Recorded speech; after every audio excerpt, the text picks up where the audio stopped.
एक ऐसे शख्स जो कि जिला डिंडौरी के निवासी हैं और पेशे से पटवारी हैं और सामाजिक कार्य में लगातार लगे रहते हैं और इन्होंने अभी हाल ही में मां नर्मदा जी के परिक्रमा संपूर्ण करके आए हुए हैं। तो जानते हैं इनसे कि इनकी परिक्रमा किस तरीके से रही और कितने लोगों से इनका मुलाकात हुआ और इनका अनुभव कैसा रहा। तो बताने का कष्ट कीजिए कि आपका कैसा अनुभव रहा। नमस्कार। हम 30 मई से आज 25 मई तक नर्मदा परिक्रमा की थे और नर्मदा परिक्रमा में के साथ साथ हमारा एक हैप्पीनेस मिशन का भी कार्यक्रम था। तो हम नर्मदा जी के दक्षिण तट के जितने जिले हैं वहाँ के साथियों के पास गए और हैप्पीनेस के लेके चर्चा की है और फिर गुजरात होते हुए फिर यहाँ आए। तो इस बीच में एक हमारा जो व्यक्तिगत अनुभव है कि हम जितना सोच के गए थे कि यार हमें इतने लोगों से मिलना होगा और क्या-क्या चीजें मिलेगी, पर हमारा ये अनुभव है कि हम जितना सोचे नहीं थे उससे ज्यादा हमें मिला। और एक मैं अगर इसको एक दूसरी भाषा में कहूँ तो अगर हम माँ नर्मदा पर या ईश्वर पर समर्पण करते हैं तो उसका चमत्कार होता है। वो जगह जगह लोगों को प्रेरणा देती है, हमारा सहयोग होता है और कहाँ कहाँ से चीजें मैनेज हो जाती है। तो इस तरीके से चीजें होती है। आपने अभी कहा कि एक चीज की चमत्कार होती है, तो चमत्कार जैसे आपके साथ यदि घटाना घटी हो तो वो कैसा है, वो थोड़ा सा साझा करने का प्रयास कीजिए। हाँ, ठीक। ईश्वर पर हम समर्पण समर्पण मैं करते आपसे हैं कहूंगा तो कि एक बार थोड़ा तेज से बोले क्योंकि समझ में नहीं आ पा रहा है, हमारे दर्शकों को समझ में नहीं आ पाएगा, थोड़ा तेजी से बोलिए। जी जी क्षमा चाहता हूँ मैं। क्षमा किए। ठीक।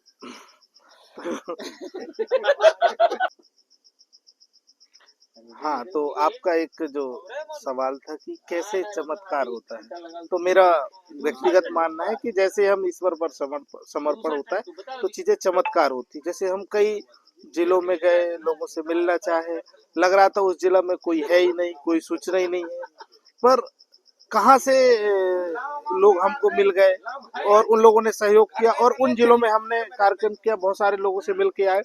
और फिर ये हुआ कि उस जिले के किसी भी साथी से हमने संवाद किया तो वो साथी ये हमको जानता था और कहीं ना कहीं वो हमको वो सही रास्ता बता दिया।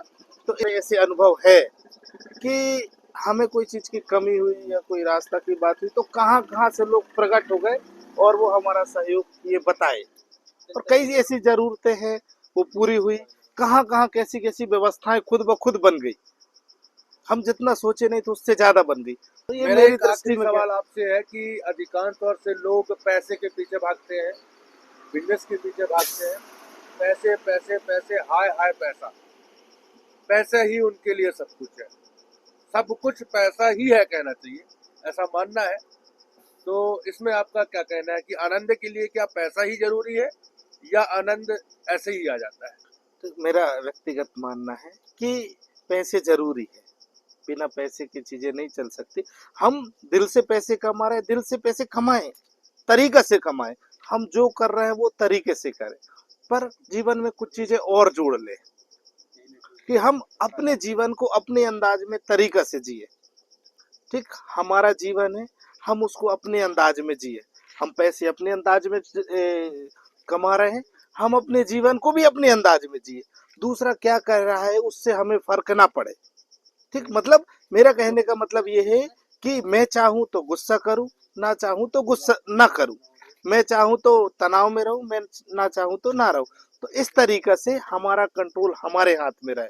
तो अगर हम पैसे कमा रहे हैं तो दलेरी से कमाएं और अपना कंट्रोल अपने पर बनाए रखें। अभी होता यह है कि लोग पैसे कमाते हैं पर अपने कंट्रोल अपने करने की दिशा में नहीं जाते। तो मेरा उनसे निवेदन है पैसे की दिशा में भी आगे बढ़े और हमको जो उलझाने वाला हमारा मन है उसकी दिशा में आगे बढ़े, उसके बारे में चर्चा करें। यूट्यूब है, फेसबुक है, मन कैसे काम करता है, कैसे उसको कंट्रोल किया जा सकता है, ये सारी चीजें खुद ढूंढे और अपने दोस्तों से संवाद करें, कई जगह करें, आपको रास्ते मिलेगा और हम मन को कंट्रोल करने की दिशा में आगे बढ़ेंगे तो हमारा जो व्यवसाय है वो भी चलता रहेगा और हमारा मन है, हमारा कंट्रोल भी होता रहेगा। ऐसे कई रास्ते हैं मन को कंट्रोल करने चलिए के। ठीक है, आगामी सीरीज में हम आपसे दूसरी बार चर्चा करेंगे।